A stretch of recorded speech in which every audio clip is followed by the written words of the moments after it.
Mineşşeytanirracim. Bismillahirrahmanirrahim. La ilahe illallah vahdehu la şerike leh. Lehul mulku lehul hamdu ve huve ala min kulli şeyin kadir.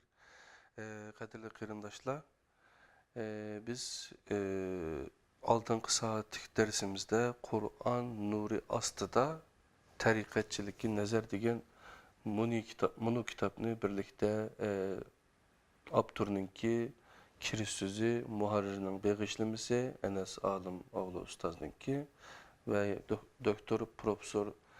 doktor Abdülaziz Bayındır ustazdınki kiriş sözleri ve kitapnınki mun derecesini birlikte ügünüp ötken idok kadirli kıyındaşlar.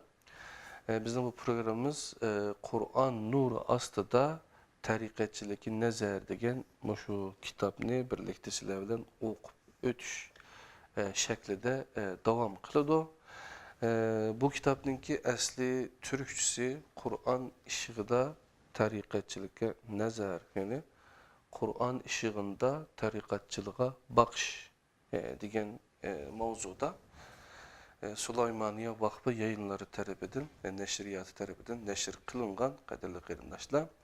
Bugün kitapnın içindeki mezmununu birlikte ügünüşke başlayımız. Onundan burun ben sizlerge Enes Alım Ustazdınki Ramazan'dan burun çıkargan Kur'an-ı Kerim ve izahlah tercümesi degen bunu kitapnamı Kur'an-ı Kerim'ninki izahlah tercümesi kadirli kıyımdaşlar. Bunu biz Ramazan'da birlikte Facebook'ta ügünüp ötkendik. Bunu şu iki kitabını okup ötkendiğinkin bunu mu birlikte ügünümüz. Ondan başka yeniden çıkan Kurban Heyt Harpısı'da çıkan Süleymaniye Vakfı Neşriyatı tarafından her Müslüman için lazımlık dini bilimler, dini ilimler diyen kitap Kur'an hadis bütünlüğü asasında fıkıh diye kitapның birincisi. Bu kitapını Enes Alım Ustaz yazgan.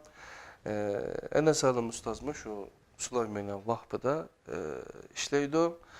Mişede tədqiqat bilen şugulundu. Din ve Fitret Tədqiqat Merkezi aldık adımlık derste biz sözlep ötkendek, ügünüp ötkendek 1993 yılı kurulgan Süleymaniye Vakfı Din ve Tədqiqat Din ve Fitret Tədqiqat Merkezi diyen şu kadarlı kıyımdaşlar. Anda olsa bugün birinci mavzu nimeken desenla tasavvuf diyen bölümde onun dinkin ülüklerden yardım talep kılış, yardım tilaş diyen mezmununu birlikte ügünümüz. Birinci mezmun tasavvuf. Bu kitap şu Ustaz Abdülaziz Bayındır'ınki şu nime tasavvufçular, yani sopilar bilen birlikte, inşallah bilen birlikte ötküzgen diyaloglarının, sohbetlerinin hatiresini kitaplaştırgan şekilde, yani diyalog şekilde buludu. Birinci mezmun tasavvuf. Bir murt bana depti, aldı bilen şunu bilip olaylı. Sen tasavvufni kubul kılamsan, kılmamsan. Bayındır, sizce tasavvuf diye nime dep soraptı. Murat, bizning tasavvuf tushunchamizni sana o'qib beray. Hazreti İmam Rabbani Mektubat namlı kitabıda mundaq degan. Bilgin ki şeriatning 3 terkibi kısmı var. İlim, emel ve ihlas. Bu 3 kısmının hemmisi emilleşmese şeriat emilleşmeydi. Şeriat emilleşkendila Allah Teala'nın razılığı kolga keltirilgen buludu. Bu razılık dünya ve ahiretinin barlık bəxt saadetinden üstündür. Dep Tevbe suresinin yani 72. ayetinin, yani Allah'ın bir razılığı her neresiden büyüktür diyen ayetini körüstüp şeriat dünya ve ahiretinin barlık bəxt saadetlerini kapalet astığı ağan. Şeriattan başka ihtiyaç kamdaydıgan neresi yok dep Murt muşunda düşündürüptü. Ondan keyin sopalarning yo'li bo'lgan tariqat va haqiqat shariatning kontrolligida bo'lib, ular shariatning 3-tarkibi qismi bo'lgan ixlosni kamolatga yetkazadi. O ikki narsaning har birining maqsadi shariatning kamolatga yetkazishdir, xolos deb düşündürüptü. Bu kitapның aslında izahatları varken, mesela Bayatın degan gap, Muritning degan gibi bu göz qaraşlar Mahmud Usta Osman oğlu, yani Mahmud İşan ve onun bir kısım murtları bilen elip berilgan münazirada o'ttirg'a qo'yilgan debdi qadrli qarindoshlar. Hatta yuqori degan İmam Rabbanining gibi mektubat Arapça 36. mektup 1. tomning 50. betida bakim. Bayınlar yeni soraptı. Lekin sizlarning qilayotganinglar buningga uygun kelmaydi. Murt debdi ki, bizning hech qanday ishimiz uningga zid emas. Ustoz Bayınlar, sizlar Qur'onning ochiq ifodalariga xilof ishlarni qilyapsizlar. Biz faqat shu ishlarga qarshi chiqyapmiz. Bo'lmasa biz Allohga hisob berolmaymiz debdi. Bu tasavvufda mana shunday bir tushuncha borkan, tasavvufni shunday tushuntiribdi qadrli qarindoshlar. İkinci mazmun, ikinci tema o'liklardan yordam tilash. Yani o'liklardan yordam tilash to'g'riliq bo'lgan suhbatni Murit Bayındır deb mana o'qib o'tma. Vaqtimiz biroz qis, yani her bir program yarım saatlik bir program bo'ladi. Şunlaşqa biz vaqtdan unumli foydalanaylik qadrli qarindoshlar. Murt, sen ishlaringlarda nima qilishni bilolmay qolsanglar, qabrlardagi o'liklardan yordam tilanglar degan hadisni qabul qilmaydiganligingni aytibsan. Buning nimasiga qarshi chiqsan? Qabrдagi o'likdan yordam tilash degan so'zning ma'nosi onundan ibrat edish deganlikdir. Bayındır, ondaqda nima uchun o'liklardan ibrat elinglar deyilmasdan o'liklardan yordam tilanglar deyiladi? Hadis deb to'qib chiqilgan o so'zning arabchisida istainu, yani yordam tilanglar degan emir bor. Halbuki Fatiha suresida sendinla yordam tilaymiz degan ma'noda va iyyake nesta'in degan oyat bor. Allah Teala'nın bu sözü bizni yordamni faqat bir yerdan, yani yalnız Allah'tanla tilashga buyuruydu. Sizlar hadis davatkan bu söz Allah Teala'nın bu sözüge uçuktan uçuk zid emasmi? Fatiha suresini her namazda okup bu hukmni davamlı esimizde tutuşumuzdan bir sebebi yok mudur? Yuqoridagi so'zni Muhammed Aleyhisselam so'zlidi deb tuhmat qilganlar tarafidan turish sizlarga eg'ir kelmamdi.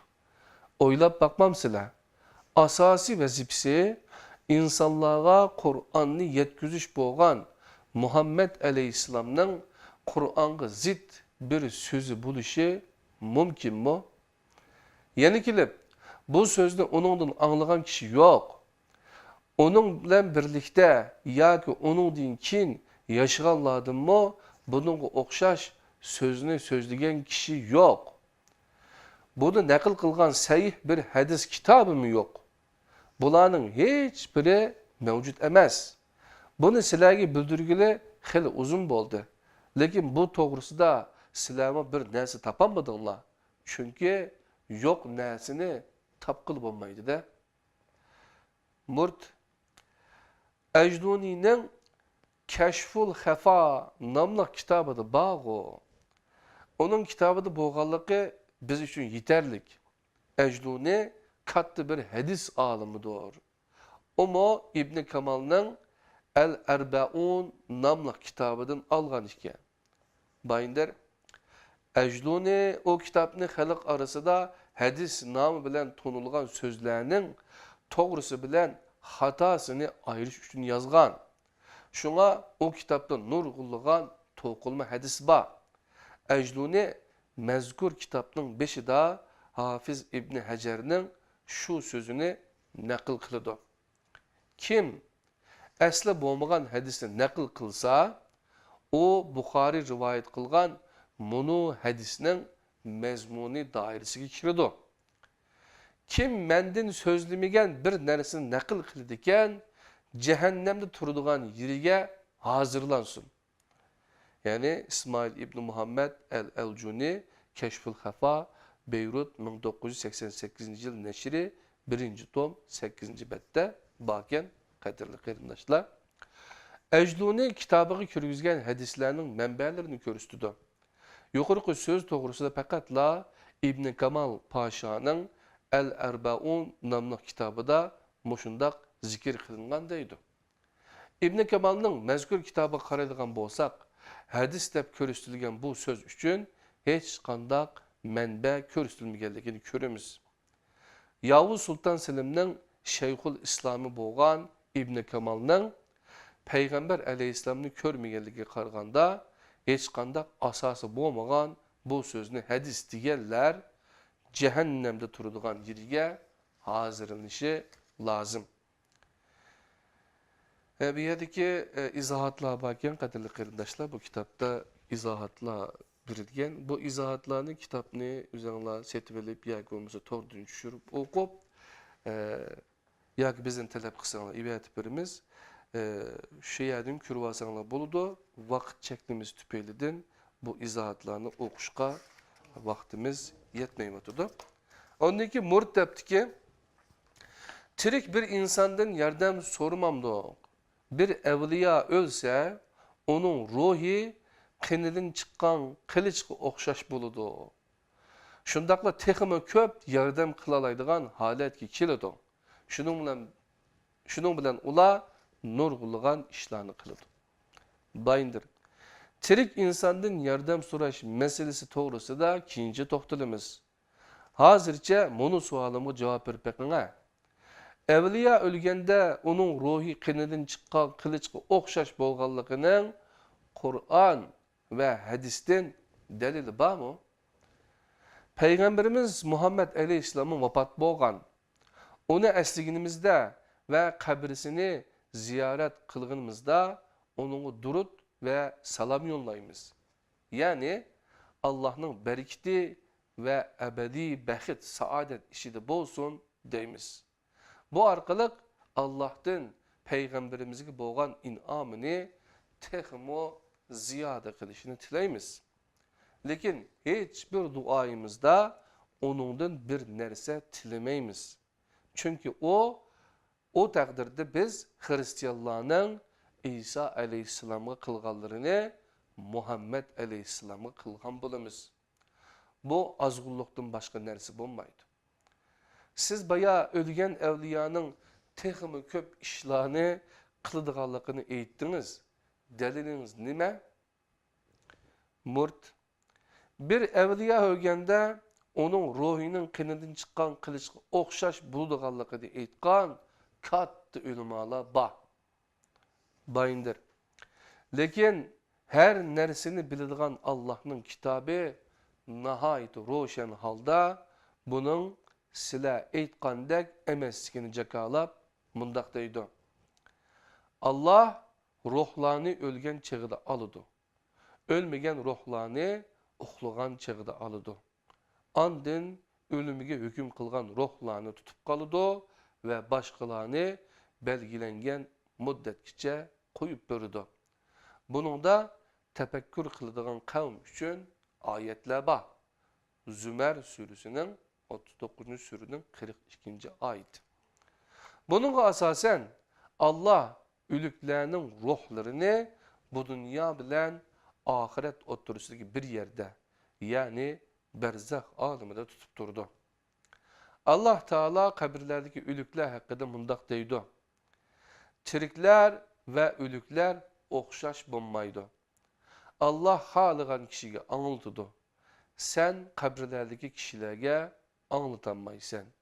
Sure Fatir 22. ayet. İsa Aleyhisselam'ın ahirette kıldıgan sözünü öz içige algan bunu ayet üstüde fikir yürgüzüp bekişimiz gerek. Men ulanın arasıda bolgan muddette ulağa şahit idim. Meni vafat kıldırgınıdın kin ulağa fakat senla küzetçi buldun. Sen her nersini körüp turguçsen.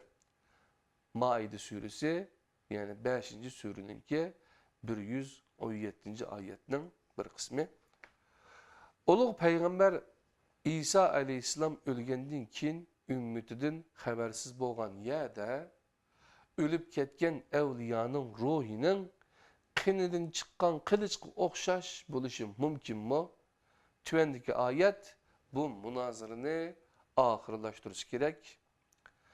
Allah'ın dunidin kıyametkice duasını icabet kılalmaydıgan kişilerge dua kılıdıgan ademdin mu azgun adem ba mı? Halbuki o kişiler bulanın duasıdın habersizlerdir. Ahqab 46. surenin 5. ayeti. Bir yerde dun yani Allah'ın dunu din dep tercüme kılıştaki sebepni kitapninki mayadaki izahatta biripto kadirli kırındaşlar men bu izahat mühim boğaşık okup ettimen onu dinkin başka izahatlarga ançı kirmeyimiz. Depti ki 11. izahatta ayette dun kelimesi çıkıdı. Dun kelimesi favkının karma karşısıdır. En yukarı mertebeden beri onundan tüvini diyen buludu. Bazılar bunu dunu diki harflerinin orun almaştırışı bilen şekillengen deyişidir. Gayr başka diyen mananı ifadeleydi. En yakın diyen managa zarf bulup mu kiludu. Bek yakın diyen mananı ifadeleş için haza dunehu değildi. Bununla kabla yani ilgili manası biriludu. Furuz Abadi Kamus tercümesi Mutercim Asım Behriye Medbesi 1305. bettiki demek asasen depti bu gepni. Bununla asasen ayetlerde ötken min dunillah diyen söz oruna karab Allah'tan yakınıdın, Allah'tan tüvini, insanlardan yukarı. Yani Allah bilen insan arası da bir yerden. Allah'tan başkasıdın diyen manalarını ifadeleydi. Müşrikler bir taraftan Allah'a bir taraftan özüge yakın köygen hem Allah'a hem insanga ait hususiyetlerge igedep itikat kılgan kişilerini Allah bilen özünün arasına koyup ilahlaştırdı. Kulağının vasıtası bilen Allah'ı yıkılışka tirişidi. Allah insana can tomurdun mu yakın. Allah insanga can tomurdun mu yakın. Bu gallık için bu itikat Allah bilen münasibetini üzüdü ve insanını müşrik kıldı. Diyen izahatını biripti. Yani Kur'an-ı Kerim'nin bazı tercümeleri de ayetlerdeki dua sözünü ibadet dep tercüme kılış ecepnerlik bir iştir. Mesela bu ayette yed'u yardımcı çağırış ve dua yardımcı çağırmak diyen sözler var. Bunları tercüme kılganda yed'uga ya'budu'nun manisi bolgan ibadet kılıdı, çokunudu diyen mananı duaga ibadetin manisi bolgan ibadet kılmak, çokunmak diyen mananı biriş doğru emas. Çünkü Kur'an-ı Kerim'de bu iki söz mü var. Hemmini bildiğin ve münasip uğrunda koygan Allah muvaffak köygen boz idi bu yerdeki iki sözünü işletken bulattı. Mesela Hasan Basri Çantay'nın yukarıdaki ayetki kandak mana bergenlikiye karab bakaylı. Allah'ını koyup özüge kıyametkiçi kadar cevap verilmeydiğin kişiye, yani neresige çokunuvatkan kişiden mi azgın kim ba? Halbuki bular ulanın çokunuşlarından bixeberdir. Bununla okşaş tercümelerini okuganlar ayetini butku çokunganlar bilenle çeklep koyup etrafıda közlergi çelik atkan şirik işler bilen münasibetsiz dep karaydı. Arapça tefsirlerde duanın ibadet mənisini ifade ediganlığı sözlündü. Bir Arap ondak bir izahatga ihtiyaclık buludu. Çünkü Muhammed Aleyhisselam mundak diyen. Dua ibadetinin öz aynısıdır. Dua ibadetinin jilikidir. Araplar bundak izahatlarını okuganda dua bilen ibadet oturusu da münasibet oruntalaydı. Ama yukarıdaki tercümini okugan bir Türk'nin dua bilen ibadet oturusudaki münasibetini uladek düşünelişi mümkün emez. Çünkü bu Türk bu tercümede dua kelimesini görmeydi. Kur'an-ı Kerim'ni başka tıllara tercüme kılgalla bunun okşaş noktalara alaydı dikkat kılışı lazım.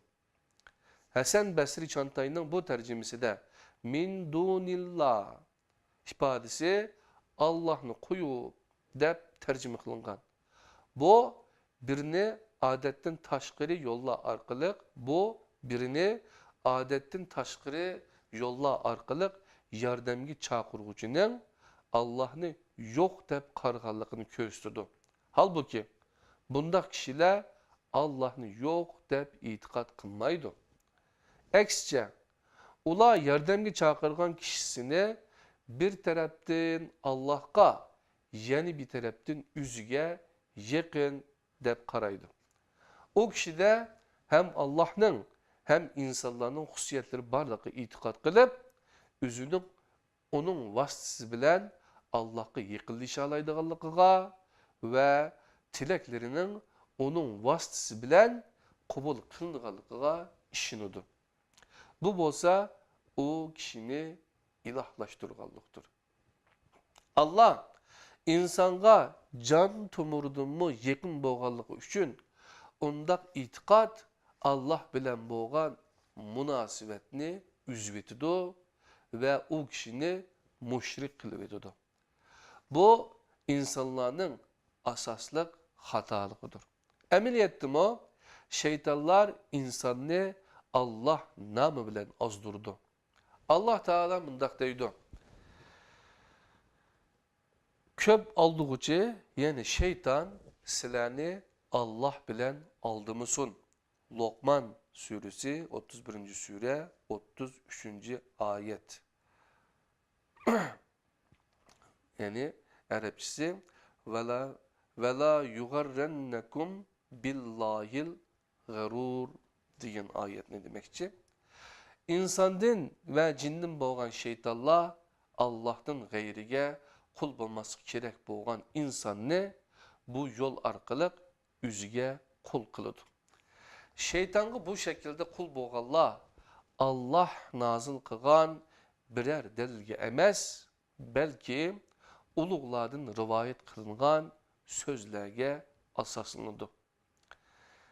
Allah'a has sahada birovni huquqliq deb qarash, shu sahada uni Allohga shirik qilganlik bo'ladi.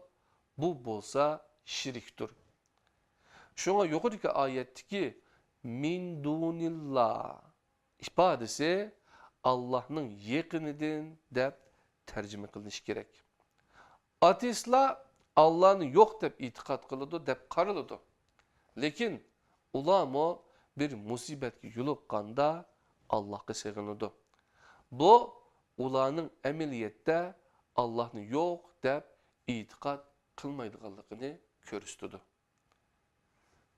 Murt mazarlarga berib kesellerden saqayganlar bor. Bundaq gaplar eng ishonchli zotlarning og'zidan chiqadi. Onunga nima deysan? bayındır. Mening bir narsa deyishimga hojat yo'q. Chunki oyatlar buning xato ekanligini jakalamoqda. Murt. Bir mötəbər büyükimiz heyt münasibeti bilen qılğan bir təbliğdə mundaq depdi. Mening bir singlim bar idi, mağalmaydı. Adanada u çağda bar bolğan bütün doktorlarga körsətdik. Başqa yerlerdeki doktorlarımı apırıp köstüp baktık. Hiç qaysı çare kılalmadı. Ahirede kişiler bizge Trosla'da bir zatның mazırı var. Kiselini o yerge elip berip bir keçe toğuzunla Allah'ın izni bilen o zatның dua ve ruhaniyeti şifaga vesile yani vasıtı buludu dedi. Biz her xil tibbi çareden ümidimizni üzgendin keyin anam bilen birlikte singlimni yuyup o yerge elip bardık. Keçse singlim tuyuqsuz feryat qilishga başladı. Anam elishib qolganmidi yoki qo'rqib atamdigandi deb derhal yeniga bordi. Singlim to'xtamasdan feryat qilatdi ve yaxshilandim, mağalaydigan boldum, vay Xudoyim deb to'laytdi. Bizmo hayronlik bilan yeniga bordik. Andan biz tang yurishini saqlamayla qaytdik. Yudib elip bağan singlim öyge özü menip geldi. Bu mötəbər zatның sözü ve tecrübesi biz üçün mühim. Bu vaqti sen nemi deysen? Bayındır. Muhammed Aleyhisselam bundaq degen. İnsan ölgende emeli toxtaydı, işi tügeydi. 3 kişi onundan müstesna. Ular sadiqi cariyesi bolğan kişi, paydalıq ilim qaldırıp ketken kişi ve üzü üçün dua qılıp turduğan yaxşı bir evlat qaldırıp ketken kişidir. Yani 3 kişi doğruluq Peygamber Aleyhisselam'ın hadisini bağlığını depti. Sadiqi cariye, mescid, cami, köl quduq ve yol kövrükü oxşaş xalq paydalanadigan narsalardir. Bulardan insanlar paydalansılar, o narsalarni qoldirib ketgan kishining amali davomlashgan bo'ladi ve savobi o kishiga yetib turdi. Paydaliq ilmmi sadiqi jariyaga o'xshaydi. Qilgan bir ilmiy xizmatdan insanlar paydalansalar, o ilimni qoldirgan shaxsning amali davom qilgan bo'ladi ve savobi onunğa yetib turdi. Yaxşı bir avlatma şununğa o'xshaydi. Bularning hammasi ölgen kişinin hayat vaqtida qilgan ishlarining davomi hisoblanadi. Bo'lmasa insan ölgende o bir iş qilolmaydi. Siz hikoya qilib o'tgan vaqada Allah'ın izni bilen o zatning dua ve ruhaniyeti kiselning saqayishiga vesile bo'ladi deb bir cümle öttü. Bu cümlenin mezmuni bunu ayette eyiplengen ehvalının aynısı o. Bu ayet, qadirli qarindoshlar, ma'nosini o'qib o'tay. Allah'ның dunidan qiyomatgacha duasini icabet qilolmaydigan kishilarga duo qiladigan odamdanmi ozg'un odam bormi? Halbuki o kişiler bularning duasidan xabarsizlardir. Ahqaf 46. sure 5. ayet. Degan ayet ne demekçi ekan, qadirli qarindoshlar?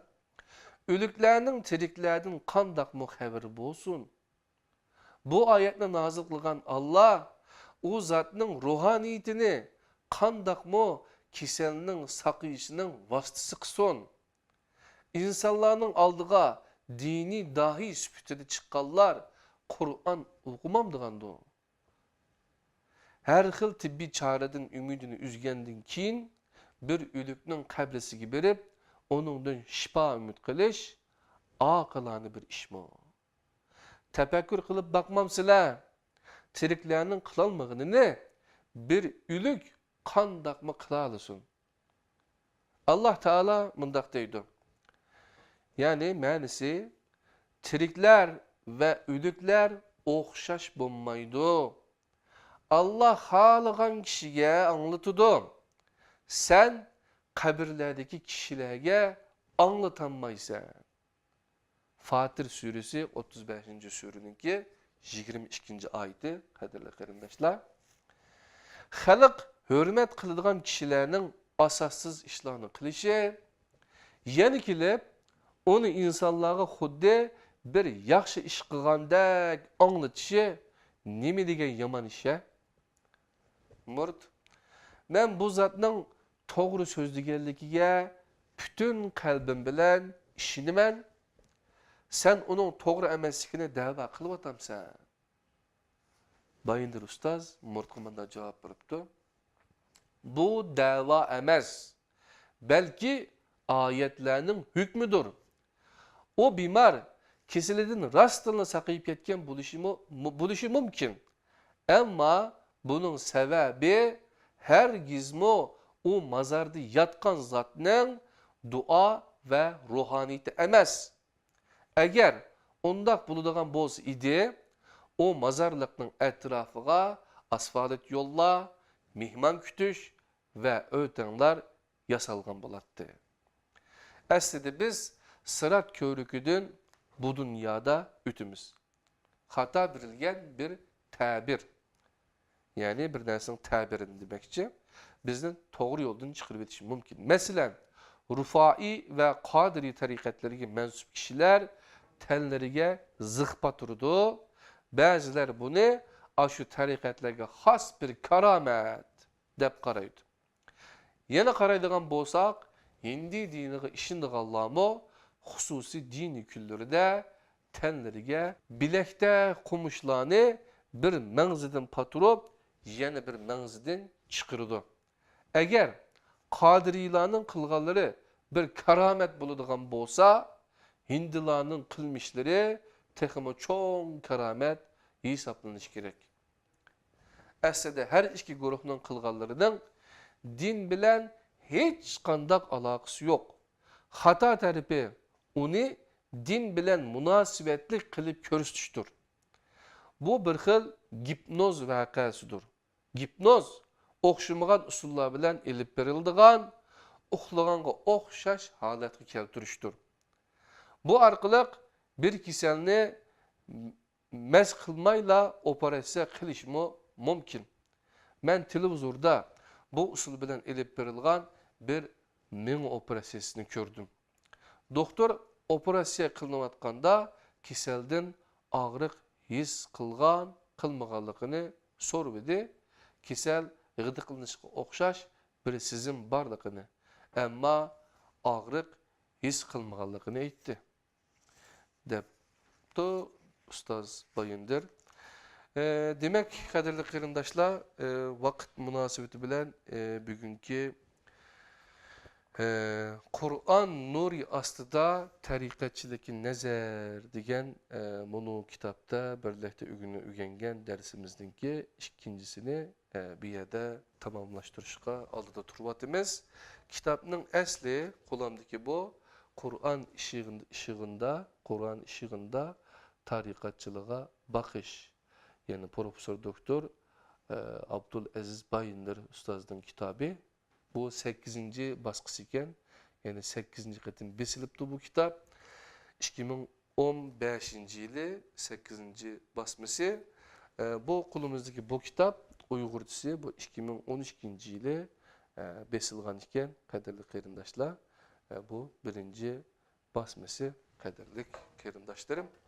Anda olsa bugünkü Kur'an nuru astıda tarikatçılıkın nezer, yani Sufi inşallah bilen münazire diyen kitaptın Profesör Doktor Abdülaziz Bayındır'ın ki öz vaxtıda tarikat murtları bilen ötküzgen diyalogları arkalık tasavvuf diyen nimeligini, onunkin öylüklerden dua tileş, toğruluk iki mevzunu birlikte bu diyaloglarını ügünüp öttük.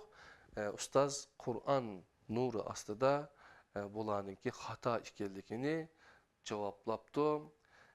Tarikatdaki murtmu belkim qayıl boğandı, belkim Allah'ın kitabı boğan, Allah'ınki ayeti yazılgan Kur'an-ı Kerim'ge Allah'ın hükmü Kur'an-ı Kerim'ge kelip belkim hata yoludun yangan buluşun mümkün.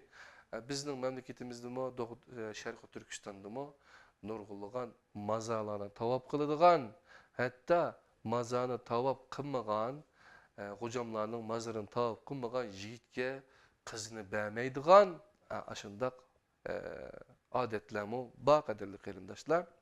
Yani şirik itikadi yamrap ketken ehvallamı mevcut. İnşallah Allah bizni, bütkül insaniyetini şirikten kutuldurup Allah'ın sıratel mustakim boğan yoluğa, yani Kur'an yoluğa başlap kegüsü Peygamber sallallahu aleyhi ve sellem'deki sünnetimi şu Kur'an'ın yoludur kadirli kıyırındaşlar. Ondan olsa Allah'ın üzüge amanet olunlar. İnşallah 3. saatlik ügünüşümüzde vesiliçilik yani vesile ve tevessül onunkin her Müslüman evliya diyen iki mezmunni sizler bilen ortaklaşıp ütüşümüz belkim yeni vaktimiz yetse evliyanın yardımı diyenimi birlikte ügünüşümüz mümkün. Anda olsa keyinki saatlik yani 3. saatlik dersimizde birlikte bu kitabını ügünüp ütümüz Allah'ın özüge amanet bulunla. Esselamu Aleyküm ve Rahmetullahi ve Berekatuhu.